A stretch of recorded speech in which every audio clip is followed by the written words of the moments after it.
কক্সবাজার যাওয়া এনসিপির ৫ নেতাকে শোকজ। জুলাই অভ্যুত্থানের প্রথম বর্ষপূর্তিতে কক্সবাজার ভ্রমণ করায় জাতীয় নাগরিক পার্টি এনসিপির ৫ নেতাকে কারণ দর্শানোর নোটিশ দেওয়া হয়েছে।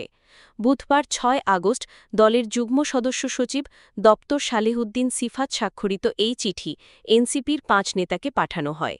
এতে বলা হয়, গতকাল ৫ আগস্ট জুলাই অভ্যুত্থানের প্রথম বর্ষপূর্তি ও রাষ্ট্রীয় গুরুত্বপূর্ণ দিবসে ব্যক্তিগত সফরে কক্সবাজার যান।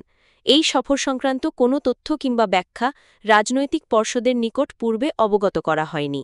এমতাবস্থায় আপনার এই সিদ্ধান্তের কারণ ও প্রেক্ষাপট সম্পর্কে আগামী ২৪ ঘণ্টার মধ্যে আহ্বায়ক মোহাম্মদ নাহিদ ইসলাম এবং সদস্য সচিব আক্তার হোসেনের নিকট সশরীরে উপস্থিত হয়ে লিখিত ব্যাখ্যা প্রদান করার জন্য আপনাকে নির্দেশক্রমে অনুরোধ করা যাচ্ছে।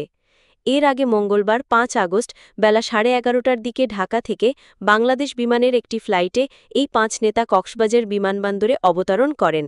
বিমানবন্দর ও সংশ্লিষ্ট সূত্র জানায়, বিমান থেকে অন্য যাত্রীদের সঙ্গে নেমে এনসিপির ৫ নেতা প্রায় ২০ কিলোমিটার দূরে উখিয়ার ইনানী সৈকতের ৫ তারকা হোটেল সিপাল বিচ রিসর্ট অ্যান্ড স্পায় যান। হোটেলের মাইক্রোবাসে তাদের বিমানবন্দর থেকে নেওয়া হয়।